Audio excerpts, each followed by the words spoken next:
Oh, Albert, can you give me access to chat to everyone? Oh yeah, let me do that. I'll make you co-host. All right, everybody. Welcome to How to Interview in a Competitive Job Market.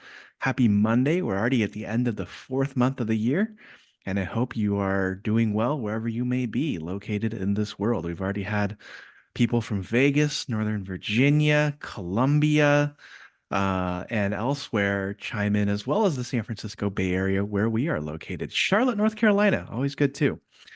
So, as you all know, we are in a really competitive job market right now, especially if you work in tech due to layoffs and numerous other things.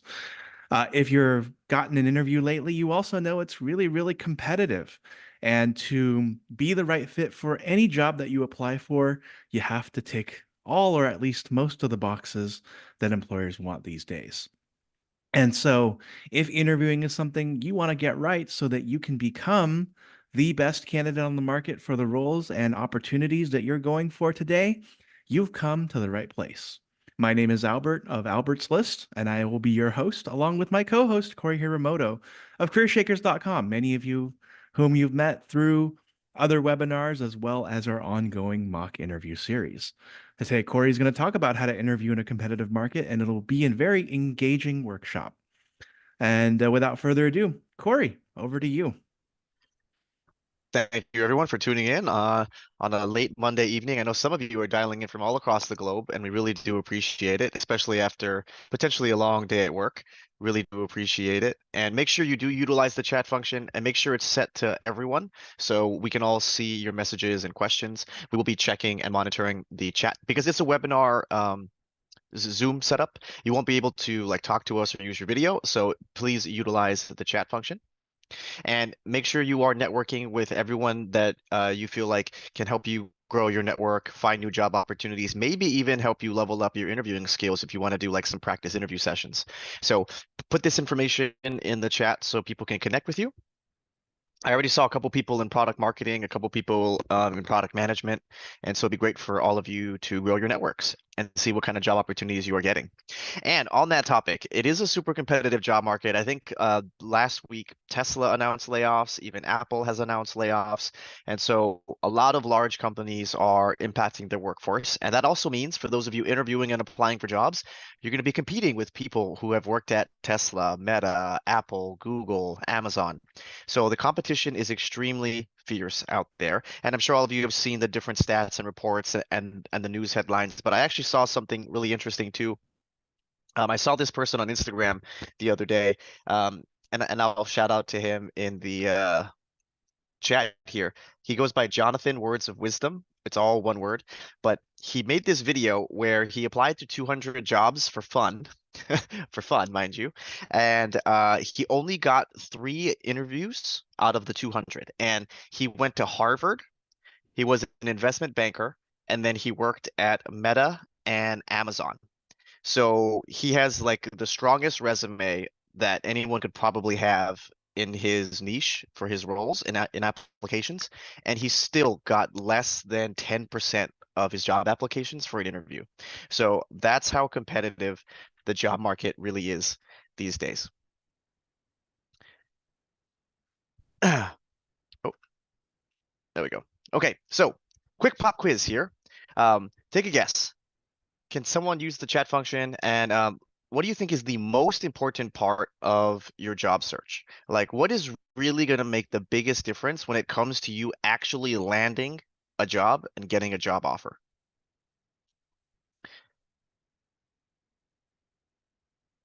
Wow, there's a lot of people yelling networking in the chat right now.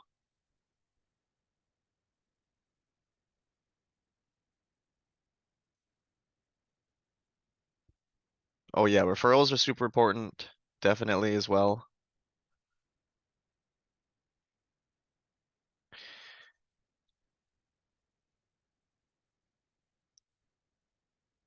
Looks pretty mixed. I think the only one that didn't get a lot of votes is the resume. Now, arguably, all 4 of these elements are important and critical to your job search, right? But the most important part in order to get an actual job offer is going to be your interviewing skills. Now, maybe the webinar title kind of gave it all away here, but everything leads to your interviews. There's very, very rare chances and opportunities in which somebody will get a job at a company without having to do at least one interview. Even if you know the CEO or you worked with the vice president of marketing or whatever, and you get them to endorse you and pass your resume along, you're still going to have to do at least one interview, right? And so everything is just leading towards the interviews, and that's how they're going to choose who they're ultimately going to pick, right? Your resume is just your vessel or your vehicle in order to get your foot into the door. And then after that, you have to interview. Same thing with networking. Networking will allow you to access the hidden job market. It'll allow you to make a career switch. Networking will allow you to get an interview at a super competitive company when you need to be able to stand out from everybody else. But networking will just get your foot in the door because you're going to have to interview and compete with everyone else who's been networking and also has a referral. And your references are also great, but we really only call your references at the end of the interview process when we think we're going to give somebody an offer and we need to make sure that there's no skeletons in the closet. We rarely will reach out to references very early on in the process because we still got to narrow it down, right? We probably have like 10 people that we want to interview. And then after those 10 people, we'll narrow it down to five. And then after that, we're going to figure out who we should actually try to give a job offer to.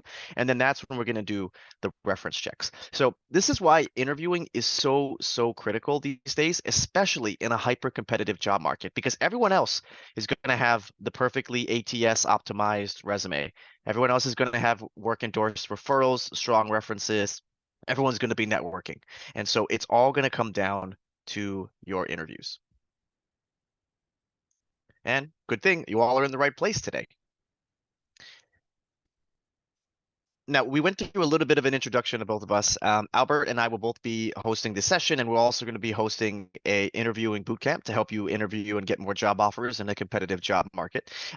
Albert and I are both career coaches. We both have our own different groups, but we've been combining forces and creating collateral together that we've tested and tried over time. We actually have this weekly mock interview series where Albert and I host free mock interview practice sessions every single week, where people can volunteer. They bring their job description and their resume, and we give them feedback before their upcoming interviews. And we've been doing that now since the beginning of the pandemic. And we've actually taken all of our information, all the things we've learned and tried with all of our clients and coaching, and we've actually formalized that into some content and a bootcamp, which will actually get you better at interviewing. And for those of you who are wondering if we're actually good at this and if you should trust us or not, if you are even in the right place, here are some actual real testimonials, one for Albert and one from me from our interviews and DMs. And I actually like this, even though it doesn't look as professional. I have some testimonials on my website as well, but the reason why I like these actual snapshots is because they're really genuine, right? And there's no way that I could have faked it. There's no way that I could have like quoted somebody on my resume on my website as like a testimonial or something. These are the actual written words from people that we have coached and showing their expression and appreciation for Albert and I and how we've been able to help them with their interviews. Okay, let me just double check that there were no questions in the chat. Yes. Oh, and someone was able to get two of their longest term jobs by networking through referrals. That's amazing. But put in the chat, we're very curious. Did you get to skip all the interviews with your referrals, or did you still have to do some interviews?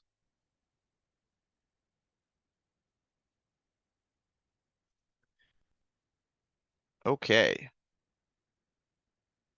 So in today's session, we're going to keep it pretty free flowing. I like to utilize the chat function because I don't want to make it seem too much like a lecture or anything like that because I feel like most of us didn't really enjoy school. But I do have some things that I wanted to cover, right? And so the first is, I think the one thing you're probably asking yourself is, do you even need help with your interviewing skills, right? How good are your interviewing skills? Do you feel like that's even where you're kind of getting stuck in the job search, or maybe is it something else? We can help you figure that out right away.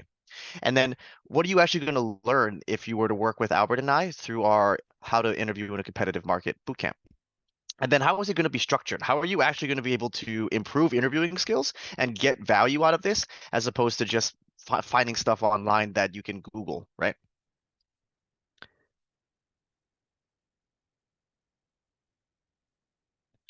Yep. Yep. And yes, it's true. Interviews sometimes are even as a formality, but that also creates an opportunity where there is some competition.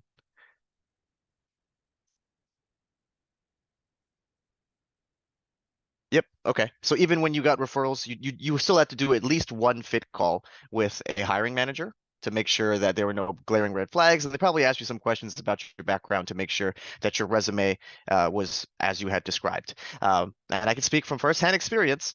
There have been some people who have lied on their resume or over embellished on some of their accomplishments, and the only way that you can really find that out is through interviews. Okay. Now, just by a quick show of hands in the chat here, has anyone ever interviewed and you've been told this by the recruiter or the hiring manager after you've done your interviews? Does any of this on the screen sound familiar?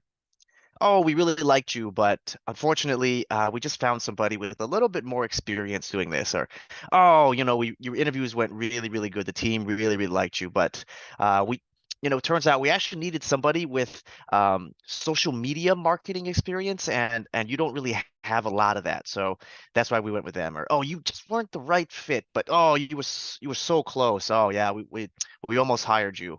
Oh, we were so close. Does any of this sound familiar?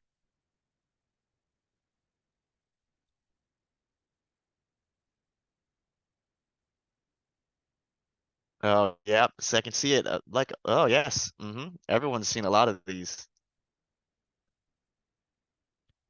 Four is definitely frustrating for sure. Yeah, coming in second best over and over again can sometimes be pretty demoralizing. I totally get it. I totally get it. Okay. Well, I'll actually tell you what this means in non-recruiter talk. So most companies, unfortunately, these days, due to some legal implications, recruiters, hiring managers are not actually able to give you genuine feedback from your interviews. Now, if you were to interview internally for a job within your own company, you would actually be able to get a lot more direct feedback from your interviews and whether or not it's truly a fit problem or if it came down to interviews or reference checks or something like that. But in general, if you're an external candidate applying for a company, we cannot give you direct feedback because it opens us up to a lot of legal potential risk, right? And so these are the generic things that recruiters are trained to tell candidates because they're generic. And so you'll never really know what happened. But all of these basically mean that your interviews were fine, but there was somebody who interviewed just a little bit better than you, and that's why they chose that person. And to prove it, right? Let's say you interviewed and they say, oh, we really liked you, but unfortunately, we just needed somebody with a little bit more experience. Well, they already saw your resume, so they knew exactly how much experience you had, and yet they still had you do what? 4 rounds of interviews, 5 hours of interviews. But yet, oh, wow, we just needed somebody with more experience. Same thing with the second one, right? They saw your resume. Maybe they already talked to you on the phone. They saw your LinkedIn. They asked you to come and do 4 hours of interviews. And then they just suddenly realized that they need someone with the very specific thing that you just so happen not to have. Wow, it's kind of suspicious, isn't it? Why would they have not thought about that before you had already interviewed? Well, they did, and they just can't tell you the real reason that it was because of how you interviewed. And so these are all the generic things that we're trained to say so that you really don't know what's going on. But at the end of the day, it's just that someone interviewed slightly better than you. And yes, if you are unfortunately not able to secure enough interviews, then it actually probably has more to do with the jobs you're applying to or how you've portrayed your skill set on your resume.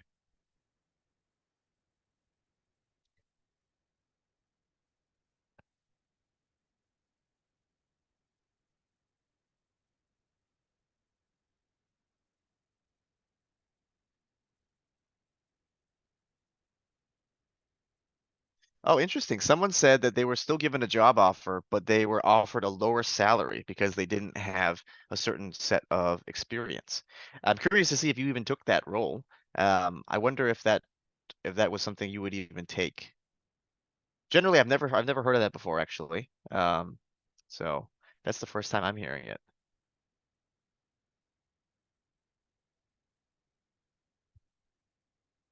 Okay. Uh, yeah, good. Glad you didn't take it because I think they probably wanted you to withdraw on your own and they didn't want to have someone decline a job offer. And so that's probably why they did it that way. Yeah. Okay. All right. Well, let's start with the first thing, shall we? We're going to do a few different questions and exercises here to kind of get the brain juices going. And that way you can honestly answer for yourself, how good are your interviewing skills? Because if they're really good, then this shouldn't be what's holding you back from getting a job offer. And so before I get into some of these questions and things, there's a general thought that I want everyone to start to think about, which is going to help you elevate your interviewing skills. And if you take nothing away from our time together this Monday night, it needs to be this. In order to get hired and to stand out in a super competitive job market, you need to know what your secret sauce is or what makes you unique and special that will help you stand out from every other candidate that you're going to be competing with. And if you think about it, all of you are going to have very similar resumes, right? That's why all of you have been selected and chosen to do an interview because all of you have great accomplishments on your resume. All of you maybe have a great referral from somebody who works at the company who says you're the greatest marketing, sales, finance, accounting, HR person that's ever lived. But there's a lot of you who are the greatest marketing, HR, finance, HR person ever. And so they can only hire one of you. And so that's why they have these interviews. And that's how they're truly going to be able to decide which one is going to get a job offer and which one is not. And it really comes down to how you're able to differentiate yourself from everybody. And so you need to start to think about what makes you unique and special. What's your secret sauce that would lead a hiring manager to choose you over everyone else who's got very similar accomplishments and backgrounds. Now, with that mindset, let's do a few different thought exercises here to figure out how good your interviewing skills are today. True or false? This one's pretty quick to answer. Um, if you work in marketing, and I chose marketing here because I think regardless of what you do for a living, everyone understands what marketing is. If you work in marketing, if you were able to increase revenue by 20%, this makes you a great marketer. This makes you great at marketing. Who thinks this is true?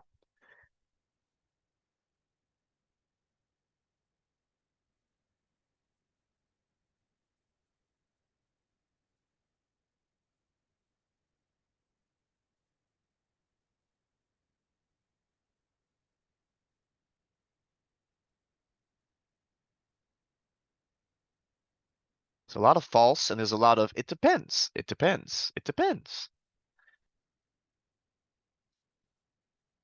There we go. Someone got it. Someone got it. How? How is the important part here. So, in general, yes, obviously 20% at a small company is different than 20% at a Fortune 5 company. I understand those differences, right? But on a resume, that really is not going to make that much of a difference in terms of who gets an interview and who doesn't get an interview, or who gets a job offer and who doesn't get a job offer, right? And I'll tell you why. This is a false, excuse me, as many people have said in the chat there. Because by definition, this is your job if you work in marketing, right? The whole point of having a marketing job or a marketing function in a company is you're going to spend money on marketing and advertising with the goal of making more money than what you have spent, right? So literally your entire job in marketing is to increase revenue of your company. So if you work in marketing and you aren't able to increase revenue for your company, then you're most likely bad at marketing. So this is just the bare minimum, right? This is what we expect anyone who works in marketing to be able to do. So if you go into an interview and your secret sauce or the way that you think you're going to differentiate yourself from every other candidate out there is that you increase revenue by 20%, that's not enough to get you hired because the person who interviews right after you is also going to say that they increased revenue by 20% or 21% or they're going to say 19%, right? And do you think the hiring manager is going to choose somebody because someone increased revenue by 19% and the other one would increase by 20%? They're going to go, oh, well, 1% more. We should hire Cory because he was 1% more better. That's really not what's going to help you stand out. And you have to think about the context of your role and what the bare minimum is for you to be decent at your job. So this is not enough to make you great at marketing. It's about how you were able to increase that 20%. Did you do something really unique and different that other people who worked in marketing wouldn't be able to have thought of or could have said that they had done? That's how you're going to stand out in a competitive job market.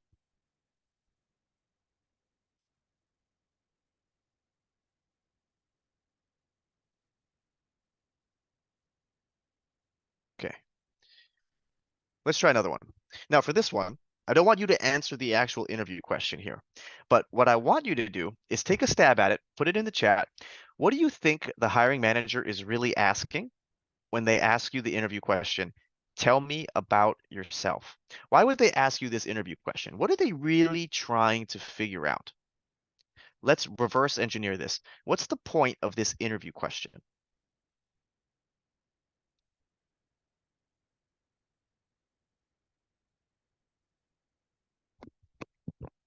Someone says they want to know why you're a good fit for the role. Sales pitch, your personal story.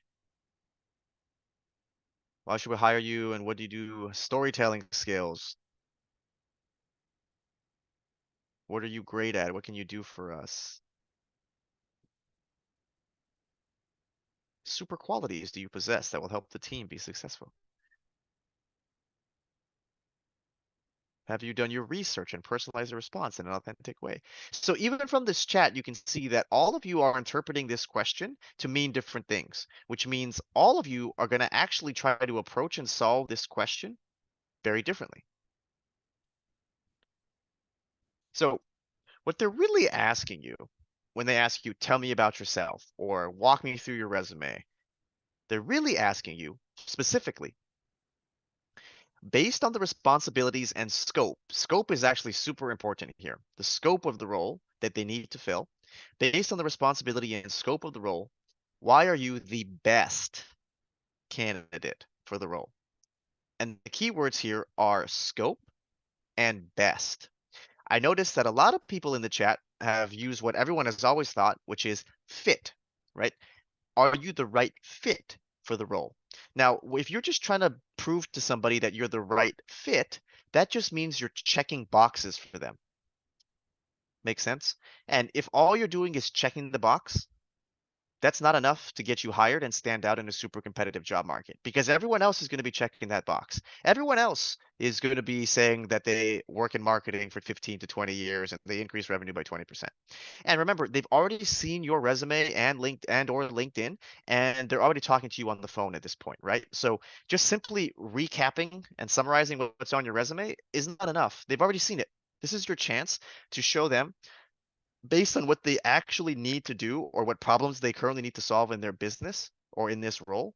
Why are you the best person to do that? And or have you already done this? So in order to properly answer, tell me about yourself, what you first need to do is you actually should ask the interviewer or the hiring manager to give you some context about the role that's not already in the job description. You need to figure out what are the current problems that they're dealing with. What are some of the challenges that they foresee in the future for their business or for this team? And what would be the immediate responsibilities or projects that they have in mind for someone to tackle within their first 90 days by taking this role? Then, when you have that information, that's when you need to customize and tailor your answer to highlight only the relevant experience that you have that directly shows them that you have done this before at the appropriate scope and scale. So for those of you who are moving from a smaller company to a bigger company, scope and scale is actually going to be one of the biggest things and concerns that hiring managers are going to be concerned about. And then for those of you who are going from bigger companies to smaller companies, speed is actually the one thing that they're going to be concerned about when you're moving from a more bureaucratic organization where there's a lot of controls and process steps in place when you need to be more agile and nimble when you're working more at a startup. So you need to be able to customize your answer based on the context of the role. And it's not really well, yes, like it's part of an elevator pitch, but the elevator pitch is basically why are you the best person for the job based on the scope and responsibilities that they actually have. And this really doesn't have much to do with values.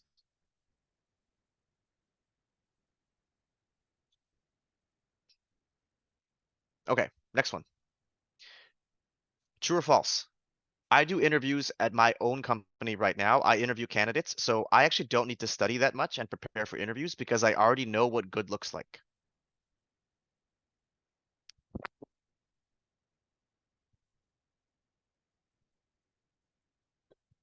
All right, this one's pretty easy. Lots of false in the chat. Yes, just make sure you do not make this mistake. I have heard this though multiple times from people that we have coached, and they have literally used this excuse that, oh, I've done 30 interviews for my company this year, so I don't really need to practice that much because I already know what I look for.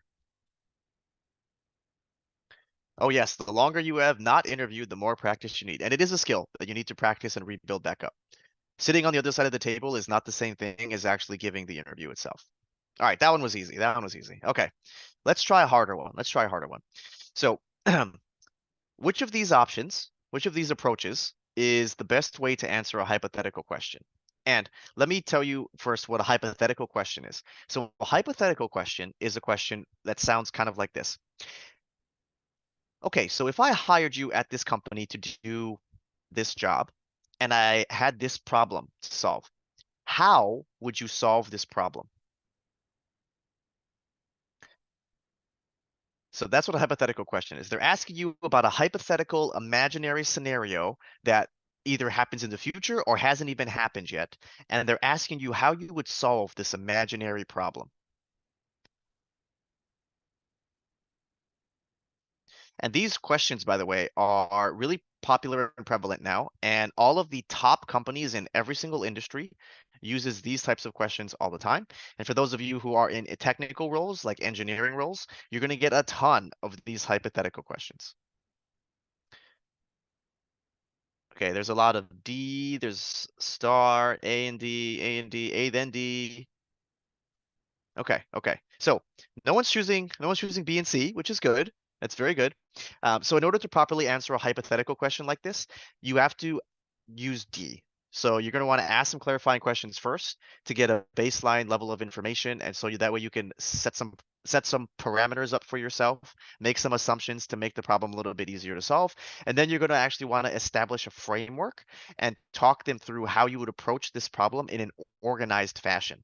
You don't just want to start shooting off ideas that could or could not work to solve this problem.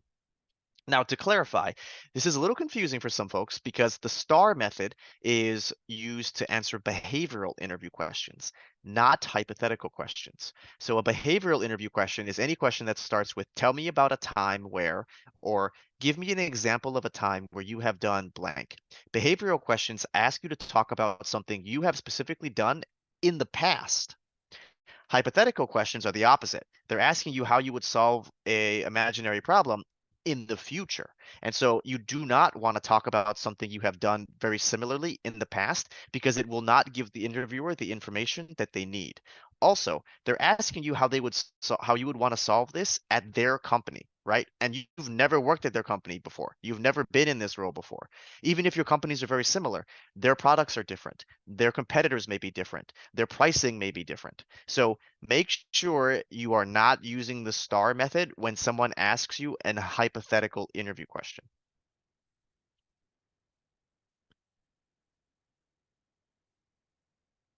Oh, and someone is wondering, what is STAR? So STAR is a framework that people or coaches and online gurus have recommended for years about how people frame and structure your interview answer. So it stands for situation, task, action, and result. It's kind of like the outline of your essay that you kind of want to follow when you're talking to somebody and telling a story about something you've done in the past. And we've got videos up there on my YouTube channel and Albert's List YouTube channel. So feel free to Google STAR interview method.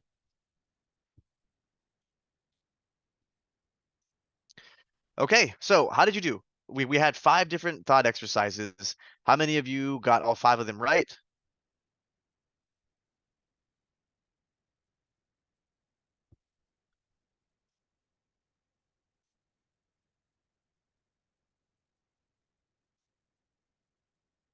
Two out of, okay, that's pretty good. Two out of five.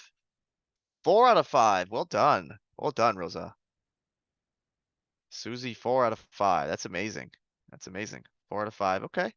There's a lot of fours out of fives. A lot of fours out of five.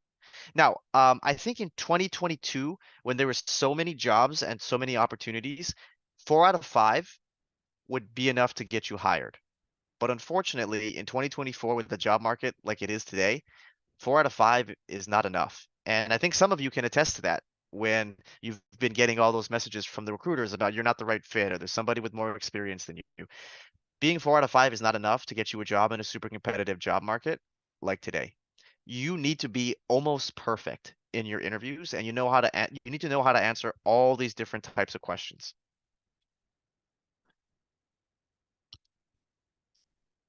And I do believe we will be posting a recording of this webinar.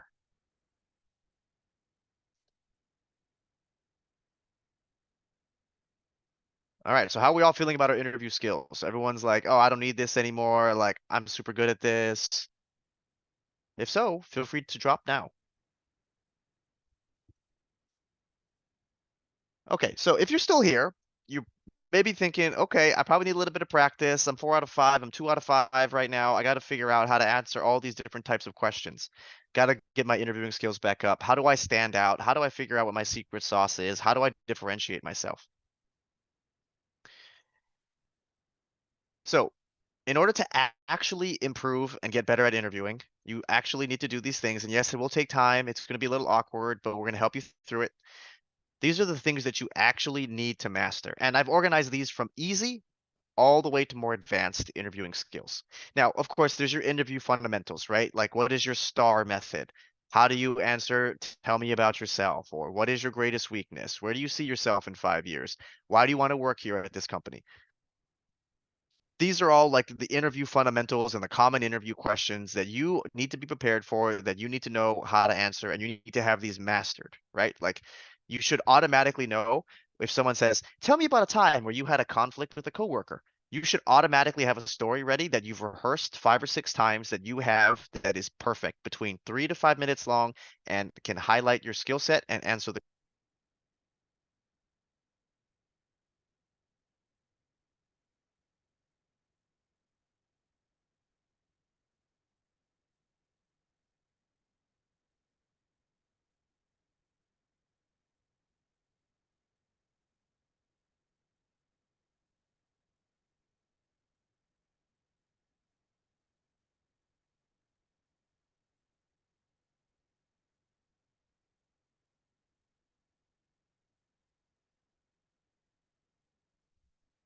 Okay. Sorry about that. I swear I charged these up last night, specifically to avoid this. Can everyone hear anything? Okay, perfect. Yeah, apologies. I thought I charged this up last night, but okay, we're good to go. All right. So, in order to actually get better, first, you have to figure out and memorize and know what your interview fundamentals are. Next, you need to actually know what your differentiators are, or as I mentioned earlier, your secret sauce, right? You can't just say, and you can't just rely on your results to get you a job. You can't just only say, oh, well, I increased marketing, I increased revenue 20%, or, oh, yeah, and then I solved that conflict. Oh, yeah, I worked extra hard that day, and I went to all the meetings, and so that's why you should hire me because I'm a really, really hard worker, right? Those are not enough to get you hired anymore. And I think all of you have experienced that these days. And so you need to know what your differentiators are. And to help you figure out what that is, we've got a bunch of different exercises that we can help you through. But to kind of get you primed up and thinking about it, think about the 5 different questions, right? The who, what, when, where, why, and how. Those are the questions that you need to be able to answer for all of your stories.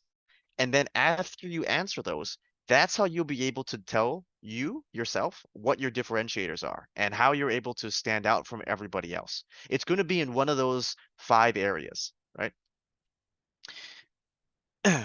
Next, at the very bottom here, these are some of the more advanced interviewing techniques. And we tried to practice one of those earlier today, right? Where I asked you, when someone asks you the interview question, tell me about yourself.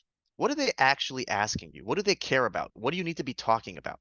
That's when you need to know how to analyze these interview questions. That way, you know what skills to highlight and what stories to tell in order to get the best result. And for those of you who've been working for a really long time, I've noticed that that's where you're really going to struggle, right? Is because if you've been working for 10, 15, 20, 30 years, you have a ton of great stories to talk about.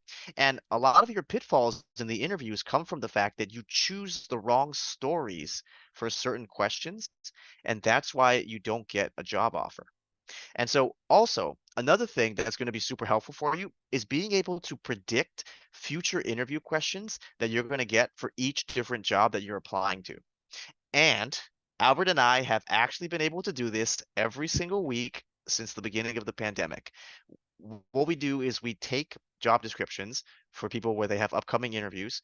We analyze them, break down the key skills that they actually care about based on what they wrote in the job description, and then we generate practice questions that actually end up being asked in the interviews later on that week. And we've been told this like at least 10 or 15 times where the exact questions that I had predicted and we had practiced with people, they got in their interviews.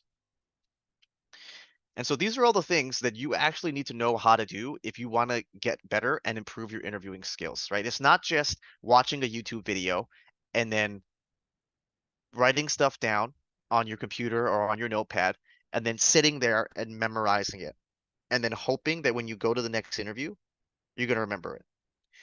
That has probably what you've been doing this whole time, and it may or may not be working, but if you hear it, probably is not working, right? So you need to change things up. These are how you actually get better at interviewing. Okay, let's check the chat for some questions. How do you answer extempore questions? What is an extempore question? Interviewers can be really creative at times. I don't know extempore. That's a big vocabulary word. Can someone help me define what that is? What is an extempore question? Spoken or done without preparation. How do you answer a spoken or done without preparation question? Interviewers can be really creative at times. Oh, I see, I see. Okay, okay. So like, how do you answer questions that you haven't prepared for, right? Okay. Love this, love this. And honestly, this is why Albert and I have a slightly different approach than everyone else when it comes to preparing for interviews. And so one thing that I feel like 99% of people do when they prepare for interviews is you have a list of interview questions that you probably found on Google, right? You probably typed in common interview questions, enter. You go to some website, it gives you the 99 common interview questions. And you go through every single one of them. And I bet what you all do is you write down your answer for what you think is going to be good for that question. And then you sit there and you memorize 99 answers for 99 questions, right? Does that sound familiar? Does that sound familiar to what people are probably doing at home? Okay. And then you're going to go to your interview, and then 4 out of the 5 questions are going to be the ones that you saw on Google or Glassdoor.com or levels.fyi or whatever website you saw. But then someone's going to ask you a question that was not on the website or was not one that you had studied and memorized an answer for. And then that's when you panic, right? You're like, oh my God, I didn't study for this. I don't have an example. I don't have a story for this. I'm gonna fail this interview. This is such a extempore, what's the word? This is such an extemporary question. This is so unfair. I can't believe like they would ask me that. So and honestly, like this is where people's fear of interviewing comes from. This is where people's lack of confidence comes from, is that they're worried they're going to get a impromptu interview question that you haven't been able to study for and practice, and then you're going to fail.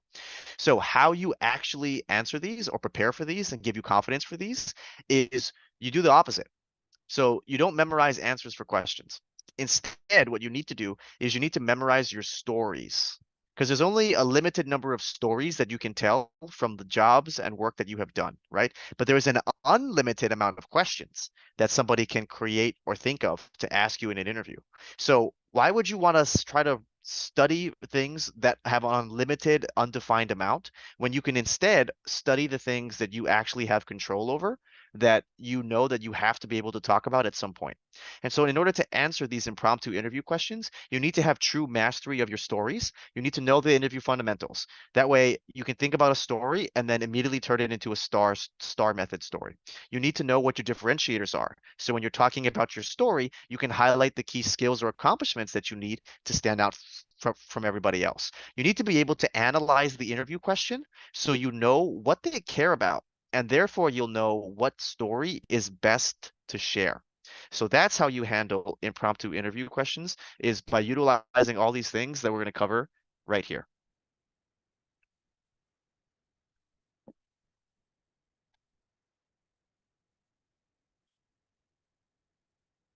I have a hard time remembering stories to talk about, even when I sit and prep beforehand. Oh, you're not alone. Okay, so for this one, here's a little trick. To make it easier to remember your stories, write it in common language. You don't need to sound like a robot and someone who doesn't use natural language because then it's going to be harder for your brain to memorize these stories. I'll give you an example, right? All of you are probably watching YouTube videos or whatever, and you're practicing and you're writing down the stories you're going to tell, but you write it in like super formal business talk that doesn't sound like how you normally talk, right? Someone may ask you, "Oh, tell me about a time where you had a conflict with somebody on your team." And you've probably been practicing it like this. Okay, let me tell you about a time where I had a conflict with a team member on my team. So, there once was a time where I was assigned a business analytical project where I needed to first gather all of the extraneous data and circumstances around five key attributes. And then like, who talks like that? Right? That's why it's so hard to remember your stories is because you don't write them in natural language. And so you're trying to memorize these scripts that don't actually like have meaning to you because you're trying to make it sound too formal. And that's why you're going to struggle to have memory recall because you're trying to force yourself to talk in a way that just isn't natural. Do you already speak about the interview question? What is your biggest weakness? How should we respond? Okay, so if you do get asked what is your biggest weakness, which by the way is one of the most common interview questions that you can probably get, you want to talk about an actual weakness. Don't try to turn a weakness into a strength. Interviewers hate that. Choose an actual weakness that's not important to the job, right? So pick like public speaking in front of large audiences or something that you're not actually good at, but isn't really important for the job. Then you need to have a story that talks about how you're actually working to improve it and you can prove that you're working on improving it over time. That's the other big piece, right? People will pick something that's a weakness, but there's no real concrete way to show that you're getting better at it other than saying, "I'll work on it." So it needs to have a good story about how you've actually been able to improve this skill over time.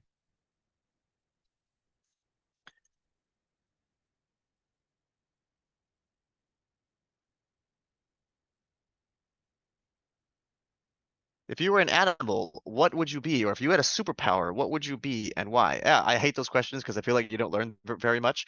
But if you did get asked those, right, you need to think about again. You need to analyze the interview question.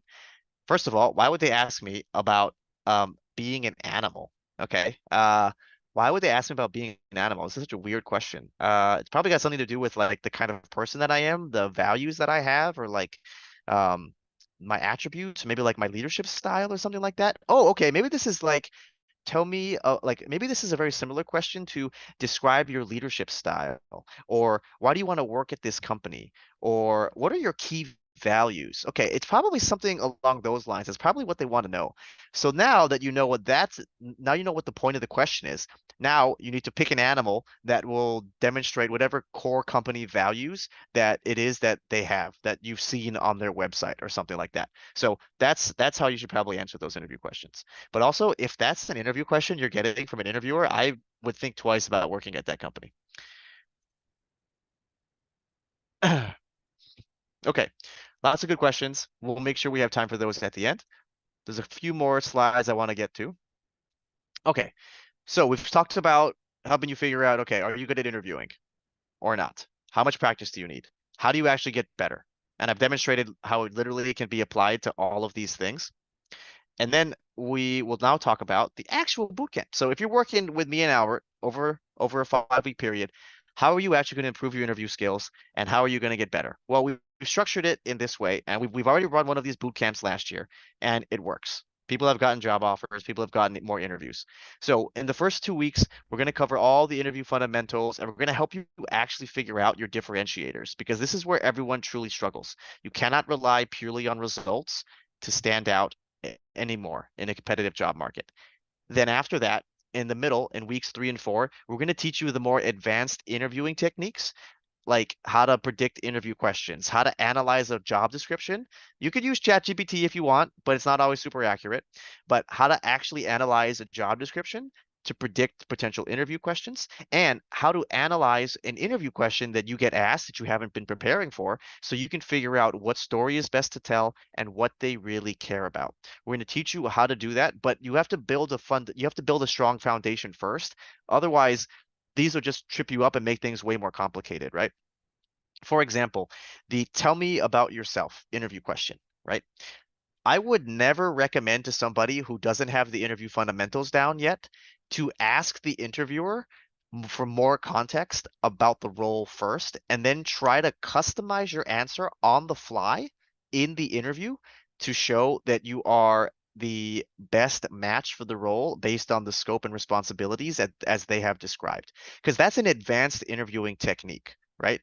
To somewhat, it's going to be about 50%, right? To make out 50% of your tell me about yourself answer based on what the interviewer tells you is super difficult without practicing and memorizing and learning the fundamentals first. And it can actually hurt you, right? If you ask the interviewer, hey, give me more context, like what are some specific problems that you want this person to solve?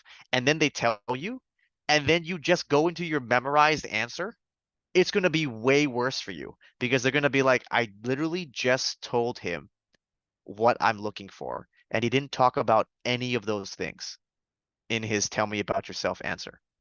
Reject. So that's what you're going to learn in weeks 3 and 4. And then, of course, as you get more job offers, we're going to teach you how to effectively negotiate a higher salary for yourself. And then in between all of these lessons and boot camps, Albert will be hosting office hours where folks can drop in, bring your questions, bring the homework and the exercises that we've given you. And then he's going to help each of you answer your questions, work through some different problems, talk about your upcoming interviews, and work through everyone's different and unique situations.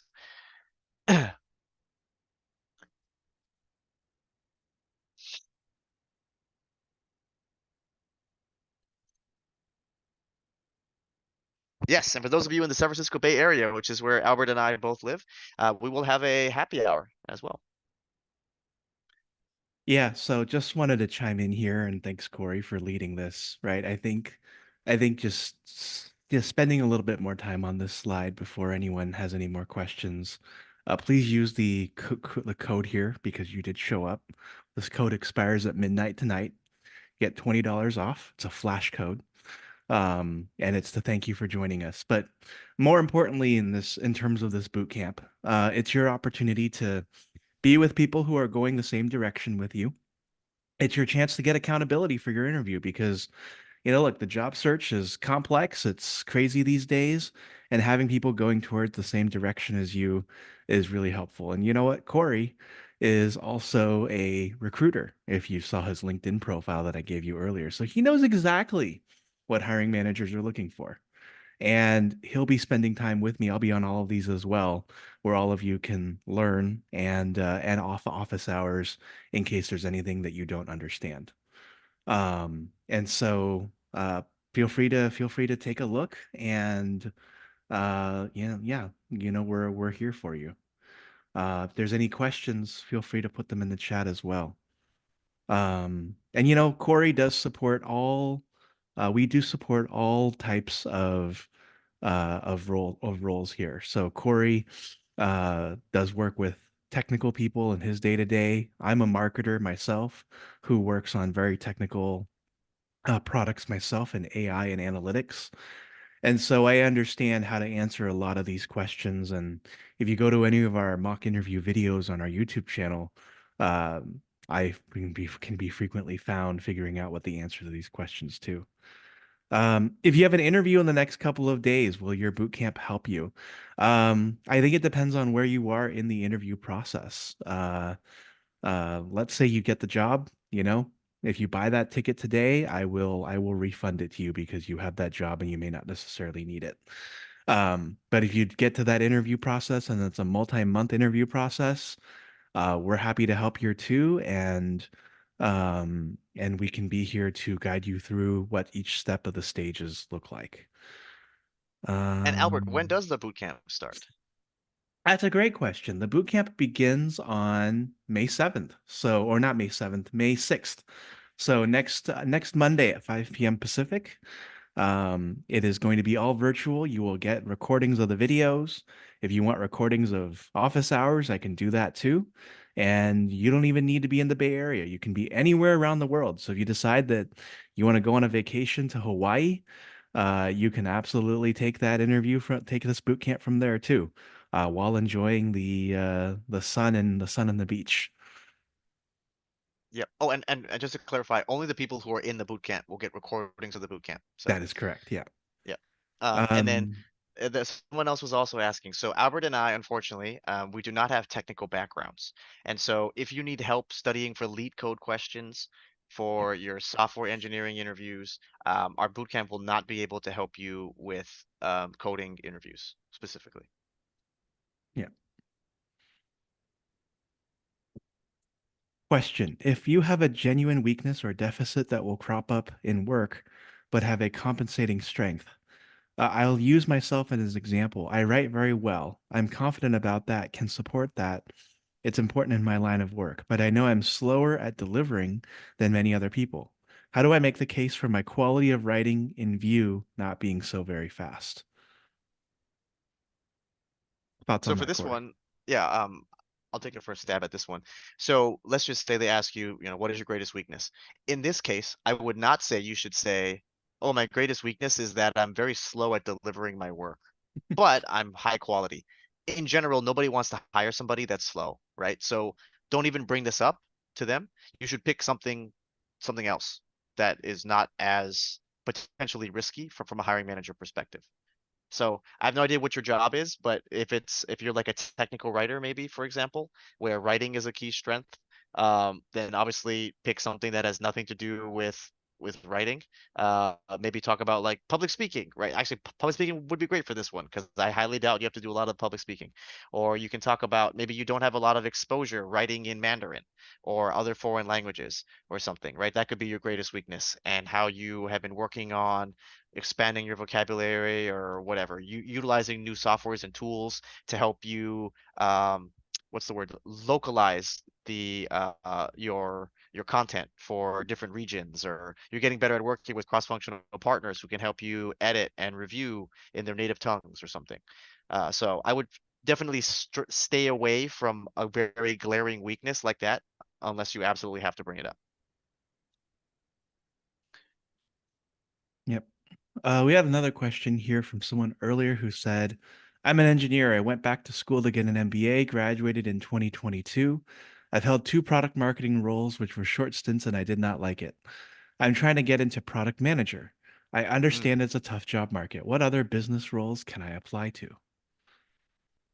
This is going to be a tough one, I think, because, yeah. yeah. Graduated in 2022. Oh, first of all, congratulations on finishing. You were a COVID graduate in a way, so I'm sure that was very difficult. And you were able to get two product marketing roles right away. Amazing. It was also a tough job market there. Not as tough as it is now, but it was definitely a tough job market. I'm sorry you actually didn't like those roles, but it's still like an amazing pedigree to have on your resume. Trying to get into product management. Okay, so in general, it's super hard to switch careers in a super competitive job market like right now. Not impossible, but it is going to be difficult. So if you are trying to do this bit of a switch, just give yourself like an additional 3 to 4 months to find a job because it's going to take significantly longer in a tougher job market like this. Now, if you're trying to break into PM, it'll depend on how much of your responsibilities were pure product marketing versus more product management, right? Like if you were only managing the go-to-market strategy in both of your product marketing roles, it is not similar at all to being a product manager. Now, maybe if you were at a non-technical company and you want to be a product manager at a non-technical company, it could work, right? But if you're looking to work in tech and be a product manager, a lot of it has to come down to features and delivery, right? And how you're able to prioritize certain features, come up with features, work cross-functionally with different teams, deliver, manage sprints, run scrums, right? None of that is overlaps usually with product marketing, which is handling the go-to-market strategy for the delivery of a product once it's either close to being done or already released. So it is going to be a bit difficult. What other business roles can you apply to? I'm sure you've already looked at marketing, um, sales, corporate development. Since you do have an MBA, I'm not sure what classes were covered or where you went to. But if you went to like more of the East Coast schools, you could also look into like mergers and acquisitions, and business development.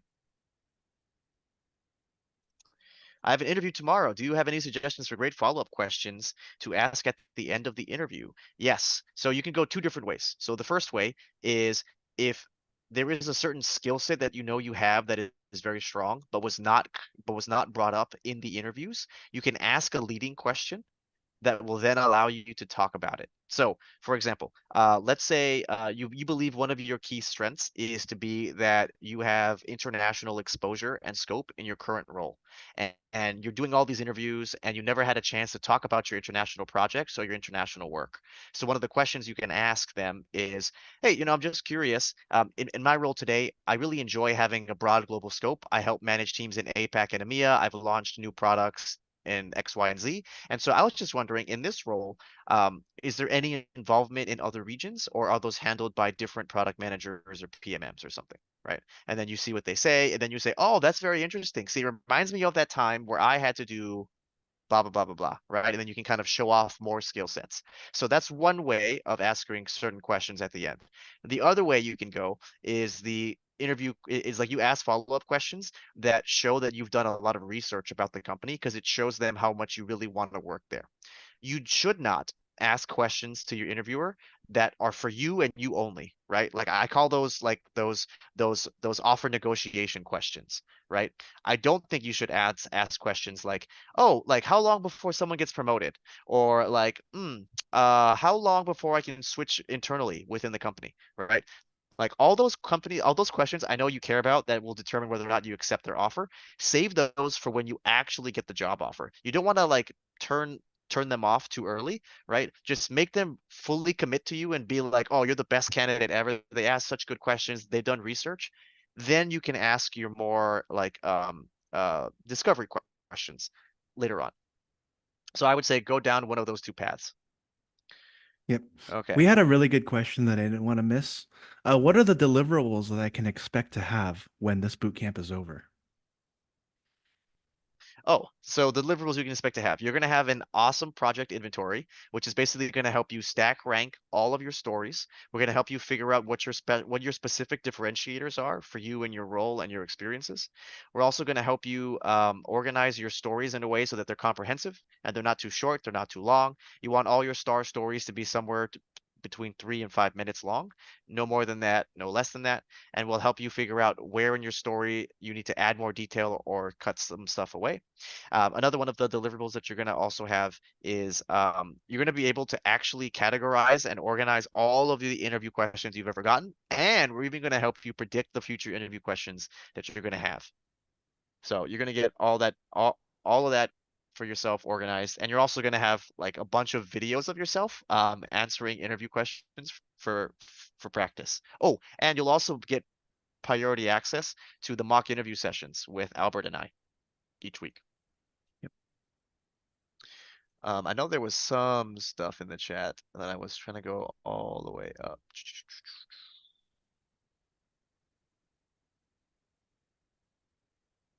Yep. Okay, here we go.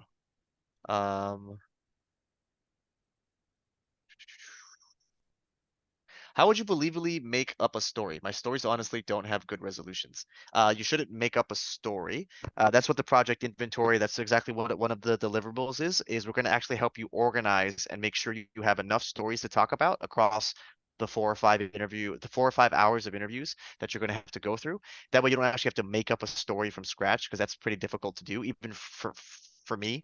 Like I can't make up a story that I've never done on the fly. If your story doesn't have a good resolution, we just need to help you get there, right? Like I doubt any of you have stories that don't have good endings. Otherwise, you wouldn't have a job right now, or you would have been fired years ago. So all of you have had impactful work at your companies. We just need to help you figure out what that actually is. We need to remove some of that imposter syndrome so you guys can actually know what your best stories are. Is it true that you shouldn't say the exact reason why you quit? Yes, that's true. You should never downplay your previous employer because they may think that you're gonna do the same thing to them. I heard you mention your weakness as a skill you're lacking since it's easy to see from the job description and your resume that you don't have it. I heard mention your weakness as a skill you're lacking since it's easy to see from the job description and your resume don't have it. I would not recommend that, right? Because Either it's not important to them and that's why they're letting you interview, or they don't even know that you don't have a skill and that's important, so there's no reason to bring it up. If it was important to them, they would ask you questions specifically about it. I was giving an example of how not to talk very formal. Can I give an example of how to sound naturally? Yeah, sure. I was actually just working with somebody about this. So, and I'm a recruiter, so I could give my own example, but I feel like it's just harder for people to grasp. So I'll use marketing again, just because everyone knows and understands marketing. So for her, when she was trying to memorize answers, it was very unnatural language. So she would say things like, uh, when when I was first hired at this company, I needed to first do a discovery and deep dive exercise, and I really got into the analytics to figure out why our company's go-to-market and social media marketing strategy wasn't as effective as we had thought. Our click-through rates were down 15 to 16%. We had very low we had very low conversions at end of funnel and blah blah blah blah blah, right? So very businessy, very business jargon, not natural language. And so she had a very hard time memorizing all of these different marketing stories because it's just not natural. So instead, we would say things like, so when I first started at this company, the first thing that I started to do was figure out why our social media marketing strategy wasn't working for us. And there was a few key KPIs and metrics that I wanted to look at. First was our click-through rate. Second was our conversion at end of funnel, meaning like how many of our customers will put something in their cart and then actually check out. We had a drop off of about 30% when customers put stuff into cart and they never actually checked out. And then we had no way of following up with these customers in order to actually close those deals later on. We also had no comprehensive pricing strategy around all of our discounts and prices across our different product lines and for different regions, which led to very different customer experiences when they came to our website. So that's a little bit more natural language sounding as opposed to too much business jargon.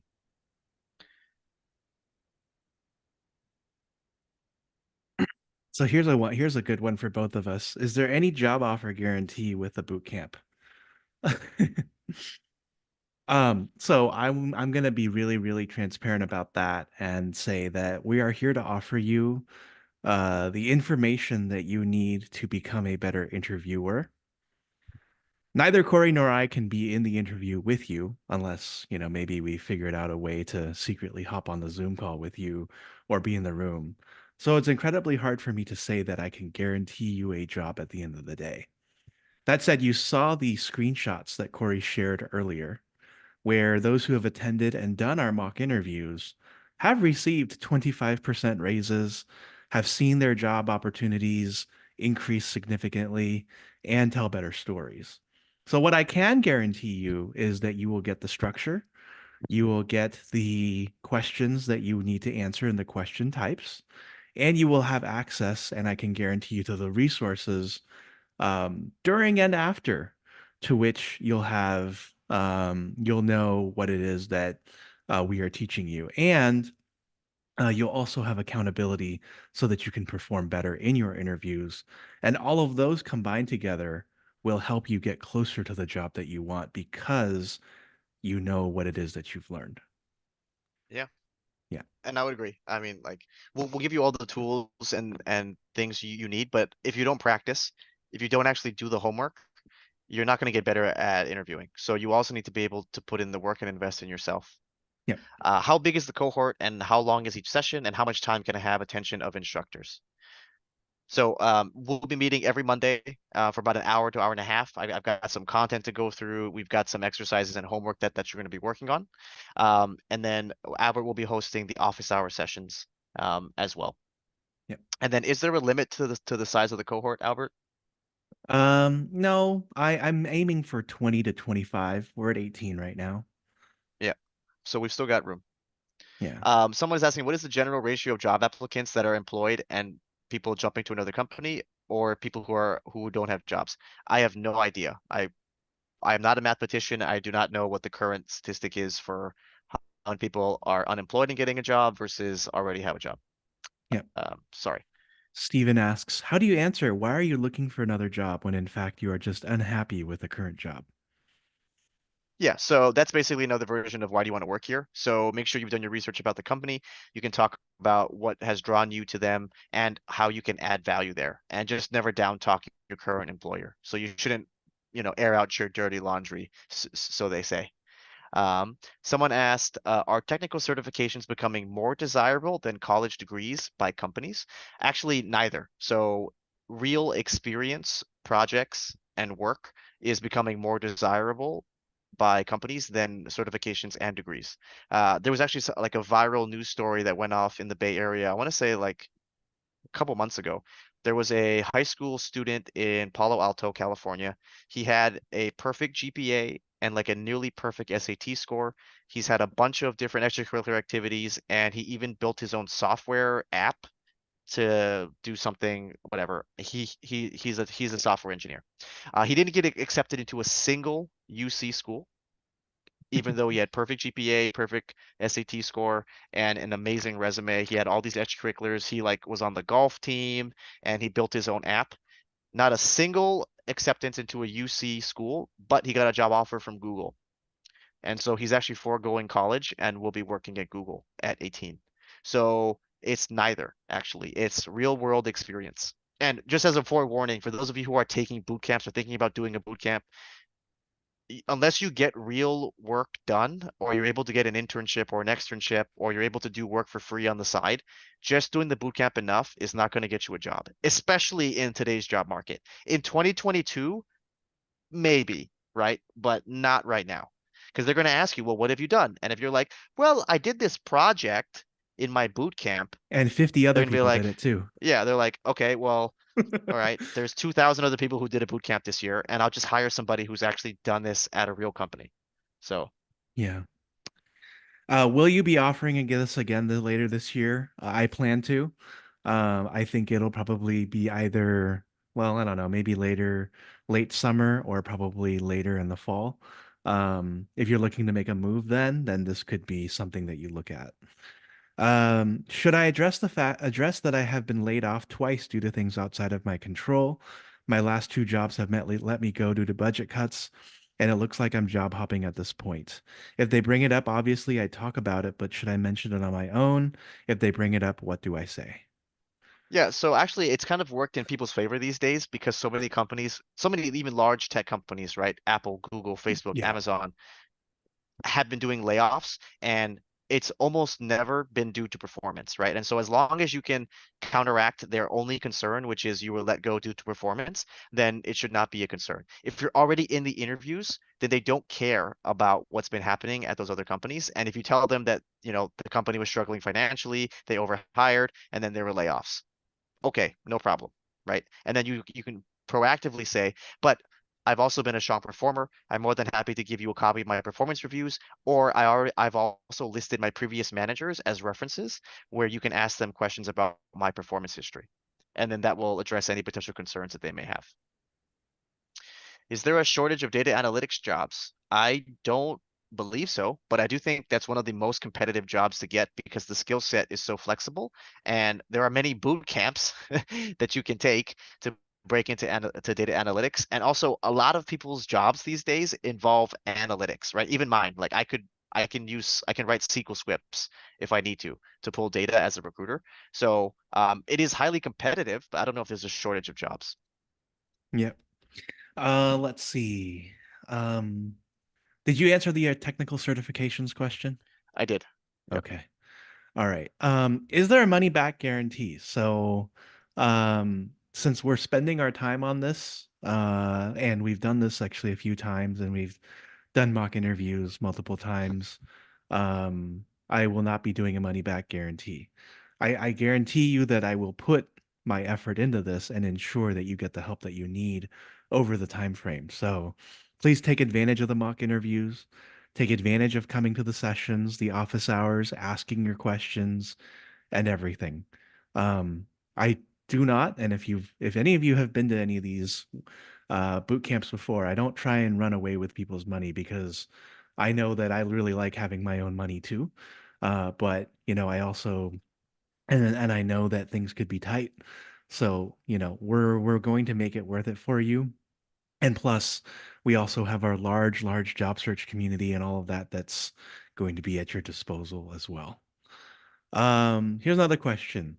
You can repeat the course if you need to for sure. If you want to come back in the fall, we'll offer it again. It may be at a higher price. I cannot guarantee.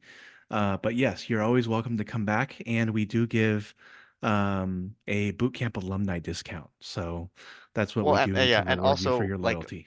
our boot camp sessions will be recorded. And so for this, someone's asking about self-paced version of the course. Yes. So we will have the recordings. And so, I mean, you can retake the record, you can rewatch the recordings as many times as you want, Come to office as well. hours, send me and Yeah. Come Cory an to office email. hours. Exactly. Yeah. Yeah. Yeah. So yes, I mean, if you want to watch the recordings, take it at your own pace. Absolutely. Yeah. And then, is there a recording of this? You just joined. Welcome. Yes, there will be a recording of this. You can catch it on our YouTube channel. If you signed it up via Eventbrite, then then you can, then you can chat with me about it. Natalie, I'm currently unemployed. Are there any additional discounts available? Yeah, message me. We can figure out an arrangement, and I'll just enter in my email address so we can talk about that. All right. Any other questions? Yes, Jill. Jill was part of our earlier boot camp in fall of 23.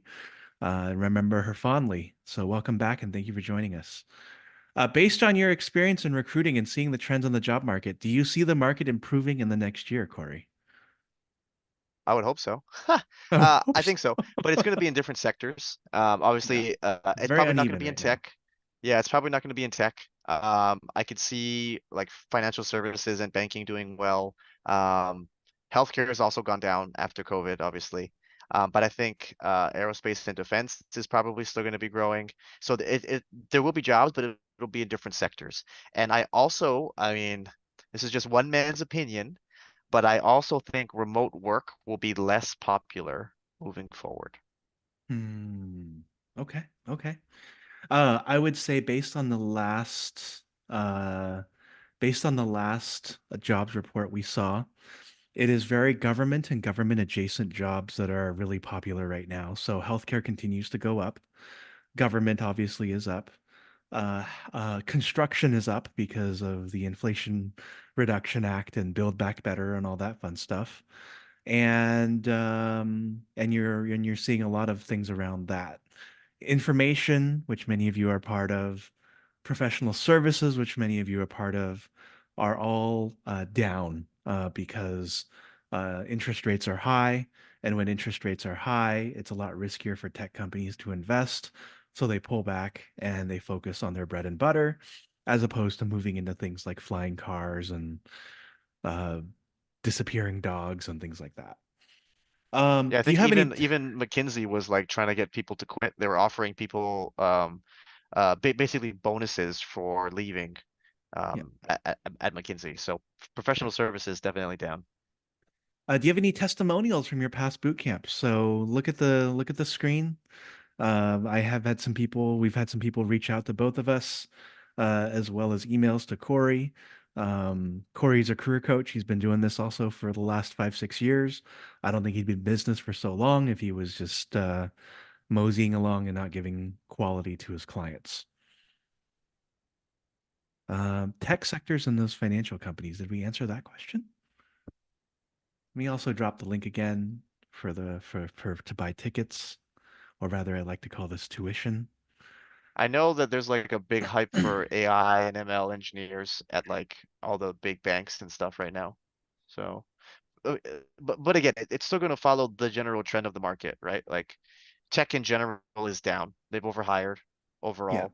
There's a high supply of engineers right now, particularly software. And so like that will be true even for financial companies, right? yeah, yeah. We're back to 2019 numbers, really, when you consider it at the end of the day. Yeah. Yeah. Yeah. All right. Any other additional questions? Thank you, Jamie. Appreciate your time here. Good to spend it with you today. Again, this is 5 weeks, a 5 week course, one hour per week. And you also get 1 hour of office hours per week, and then there's a happy hour thrown in midway through or towards the end, where we're for the locals in the Bay Area. We'll meet up in Belmont. And then, yeah, you just get access to our community. You get access to first dibs on mock interviews. Um, no, it is not cheaper during the self-paced version. The self-paced is essentially you buy it and then you watch on your own time. Although Corey and I have discussed doing a one-off course, so that could be something coming in the future as well. Stephen, thank you for the presentation. Very informative. Thank you. We appreciate you spending your time here. Um, so yes, any other final questions?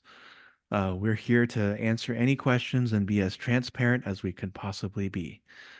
It's just so we can let you know all of the info. And the reason why, somewhat doing a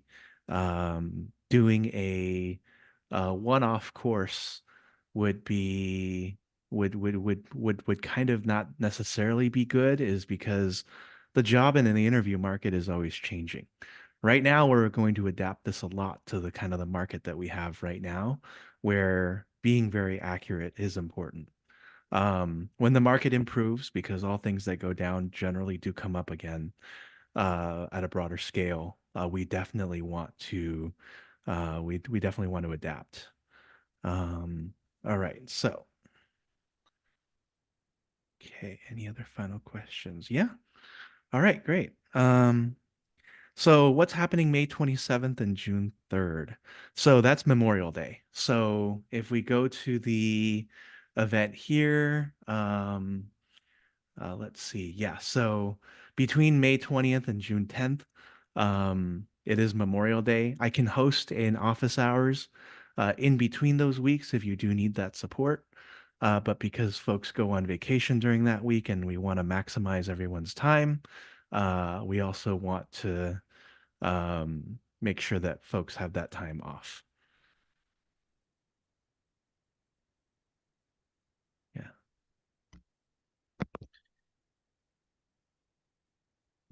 Yeah. Okay. Yeah. All right. Well, without any further questions, we're going to go ahead and close this for now.